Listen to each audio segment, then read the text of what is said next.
मेरी इस कहानी का शीर्षक है चिरायु चिंतन। आइए अब आपको कहानी सुनाता हूँ। कौन फर्स्ट किया सर? चंपा ने पूछा। लक्की, सर ने जवाब दिया। चंपा का मन छोटा हो गया। सांस्कृतिक कार्यक्रम का आज फाइनल था। छुट्टी हो गई थी, सब जा रहे थे। चंपा ने धीरे से कहा, बाय सर। बाय। लेकिन सर चंपा के मन को भांप गए कि वह दुखी है। उनका मन भी दुखी हुआ। वे सोचने लगे, इस बच्ची में नृत्य के प्रति कितना लगाव है। काश इसके माता पिता और अमीर होते और इसे नृत्य कला का प्रशिक्षण दिला पाते। सर ने तय किया कि वे जरूर इसके लिए कुछ न कुछ करेंगे। उन्होंने अपनी भांजी से बात की, जो इसी शहर के एक विद्यालय में डांस टीचर थी। चंपा प्रतिदिन उसके यहाँ जाने लगी। वह खूब मेहनत करती, लेकिन चंपा के घर में कोई ऐसा होम थिएटर नहीं था जिस पर वह मनोअनुकूल गाने पर डांस का प्रैक्टिस कर सकती। इस बीच सर पढ़ाने आए तो बाहर से ही दिख गया कि वह मुंह से ही बोल बोल कर हाथ को नृत्य के मुताबिक हिलाती डुलाती, कमर में लचक और पांव में थिरकन देती।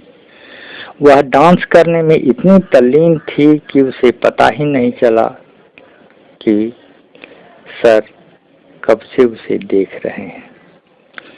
एकाएक जब उसकी नजर पड़ी तो हंसी में शर्म का पूर देकर छिपने का कोशिश करने लगे। सर मुस्कुराए और लौटने लगे। जब सर लौट रहे थे तो उन्हें दिख गया कि उसके आंगन में रहने वाला एक किराएदार का लड़का उसे इस नजर से देख रहा था जो सर को अच्छा नहीं लगा। वे उसके दूषित नजर को भांप गए। सर लौटकर चंपा से बोले, चंपा, जब अभी अभ्यास क्या करो तो अपने घर का पर्दा गिरा दिया करो। ठीक है सर। लेकिन वह तत्काल पर्दा नहीं गिराई, बल्कि डांस करना बंद कर दी। सर चले गए, लेकिन जब भी समय मिलता चंपा डांस का अभ्यास करती। सर अपनी भांजी के घर उसे प्रत्येक रविवार को लेकर जाते। उनकी भांजी अनचाहे मन से ही सही, लेकिन हर एक शब्द के मुताबिक उसे स्टेप तथा एक्शन सिखा दिया करती। उसकी भांजी के यहाँ होम थिएटर था, इसलिए वहाँ चंपा काफी सहूलियत महसूस करती थी। लेकिन डांस टीचर, जो सर की भांजी थी, जिसे चंपा मेम कहती थी, बीच बीच में बेवजह ही उसे डांट देती। कभी कभी तो उसे चपत भी खानी पड़ती थी। लेकिन चंपा को तो यह लगन था कि वह डांस कैसे सीखे। वह जब मेम की झिड़की से उदास हो जाती तो सर समझाते, बेटी दुखी मत हो, हिम्मत से काम लो।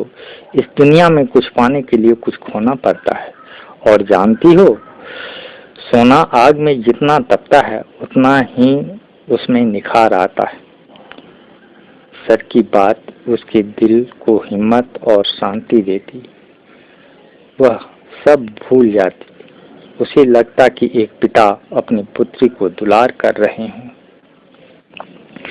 एक दिन जब वह अपने कमरे में बोल बोल कर प्रैक्टिस कर रही थी, तो जिस गीत पर वह भाव भंगिमा और अदाएं कर रही थी, एकाएक वही गाना सामने वाली खिड़की से बज उठा।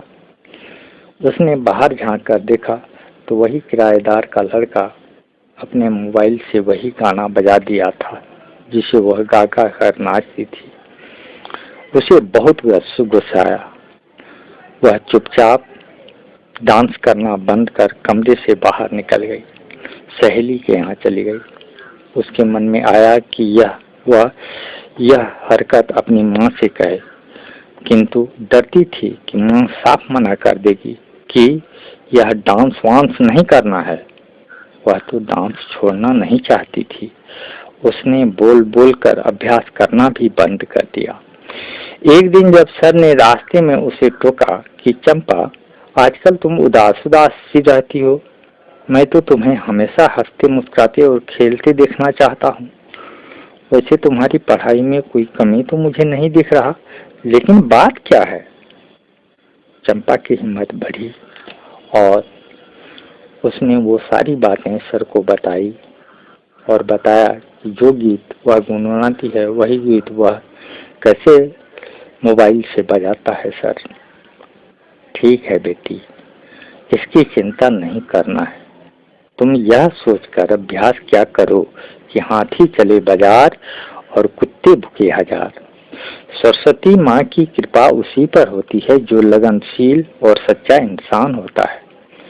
वह जैसे तुम्हारी बोली को चोरी छुपे सुनकर यह हरकत करता है, वैसे तुम भी देखो कि जिस समय वह घर में नहीं रहता है तभी अपना अभ्यास क्या करो। ठीक है सर। कल एसडीएम की तरफ से प्रतिभा चुनने के क्रम में कला भवन में डांस कंपटीशन रखा गया था। सर समाचार पत्र देख रहे थे तो उनका नजर एकाएक विज्ञापन पर जा पड़ा। विज्ञापन में लिखा था, अधिक से अधिक 14 साल की उम्र के बच्चे का नृत्य प्रतियोगिता। प्रथम आने वाले बच्चे को 25,000 रुपये नगद और एक मेडल दिया जाएगा तथा उसे डांस इंडिया डांस में भाग लेने का अवसर प्राप्त होगा। एडमिशन फीस 500 रुपये। सर सोच में पड़ गए। 500 रुपये का खर्च देखकर चंपा के माता पिता तो तैयार नहीं होंगे। उन्होंने समाचार पत्र रख दिया, साइकिल लिया और कला भवन चले गए। वहां से एडमिशन फॉर्म ले आए और चंपा से फोटो ले उसे भरवा दिया। उसके पापा ने कहा, सर रुपये तो मेरे पास नहीं है। तो वे बोले, मैं लगा दूंगा, यदि देना होगा तो दीजिएगा, नहीं तो मैं आपसे नहीं मांगूंगा। अब आइए कला भवन।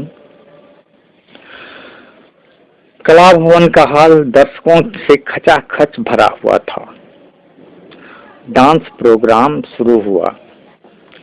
एक के बाद एक प्रतिभागी अपनी कला प्रस्तुत करते और विशेषज्ञ उसका समालोचना कर उसे रैंक देते।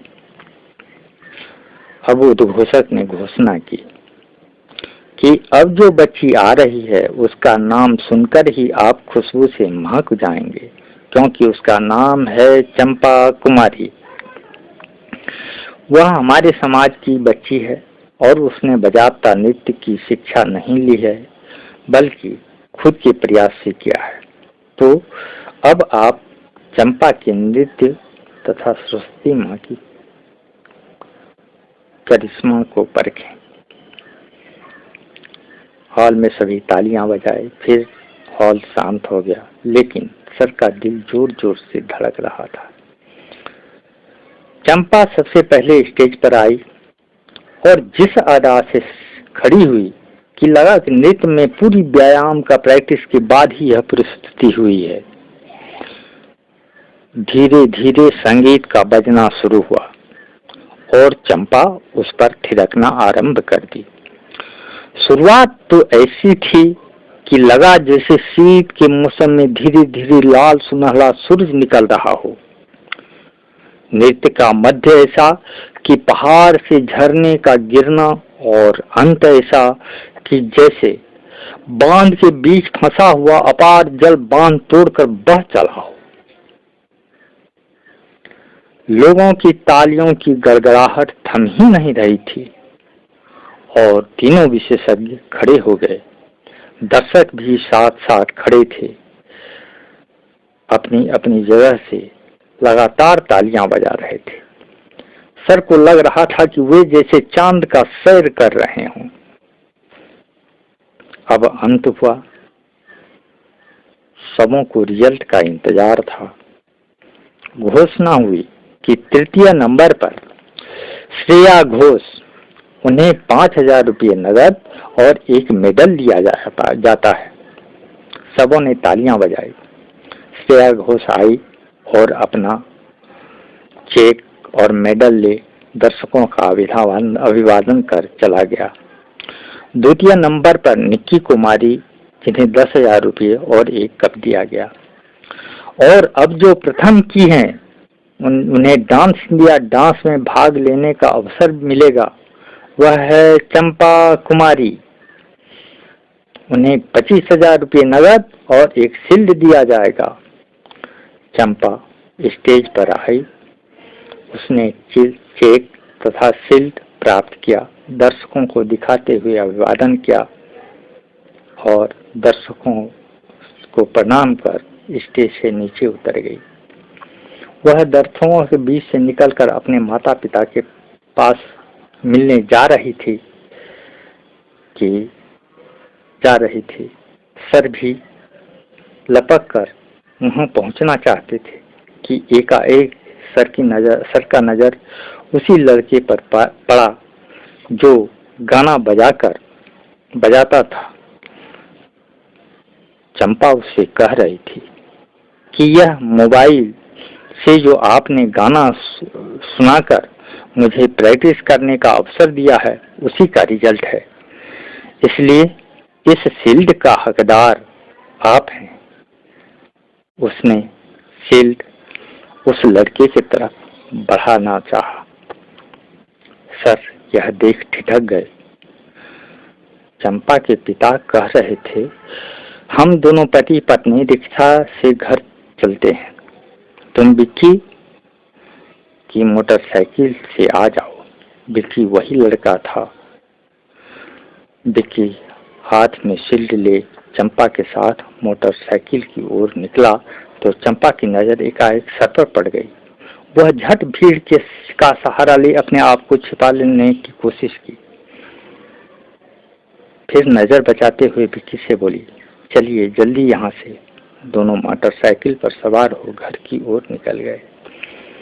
विक्की रास्ते में उसे अभद्र तरीके से छेड़ दिया करता था और बिना जरूरत के ही मोटरसाइकिल में इस प्रकार ब्रेक लगाता कि लाख संभलने के बाद भी चंपा उसकी पीठ से टकरा ही जाती। चंपा मन ही मन भगवान भगवान जपते हुए किसी तरह घर पहुंची। सर चंपा को भीड़ में अपने आप को छिपाते देख चुके थे। उन्होंने महसूस कर लिया था कि चंपा सर के सामने होना नहीं चाहती। उस जगह से वह हट गए और अलग रास्ता पकड़ साइकिल घड़काते हुए पैदल ही घर चला आया। उनके दिल में जैसे भूचाल सा आ गया था।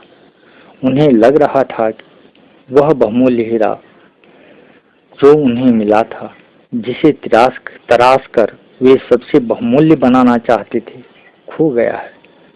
उन्होंने सोच रखा था कि चंपा सबसे पहले आकर उसका चरण स्पर्श करेगी और बोलेगी, सर यह आपके आशीर्वाद का फल है।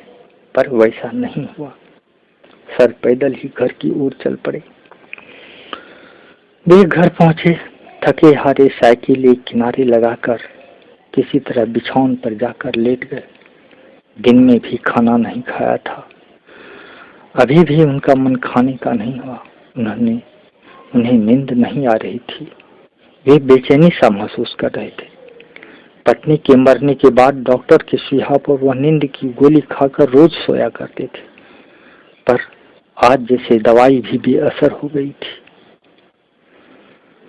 उन्होंने थोड़ी देर बेचैनी महसूस करने के बाद दूसरी गोली खाई, 3 खाई, 4 खाई, 5 खाई, न जाने कितनी बार नींद की गोलियां खा ली। और यह नींद की गोली अपना कुप्रभाव दिखा गई। अंत में उसका शरीर लाचार हो गया। वो शरीर उठाने से असमर्थ हो गए और बिछावन पर ही लुढ़क गए। सुबह जब उनकी अर्थी निकली तो दरवाजे से खड़ी हो मम्मी चंपा चुपचाप उनकी अंतिम यात्रा को देख रही थी।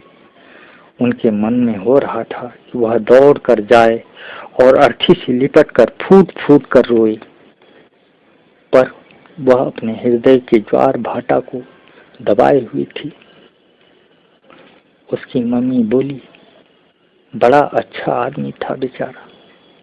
चंपा कुछ नहीं बोली, चुपचाप उन्हें अर्थी को देखते रही। उसने अपने दुपट्टे के किनारे से आंख पूछे तो उसका गाल तक भीग गया। मम्मी घर लौटी। चंपा भी उसके पीछे पीछे घर की ओर लौट पड़ी और अर्थी अपने रास्ते से स्मशान की ओर चला गया। इति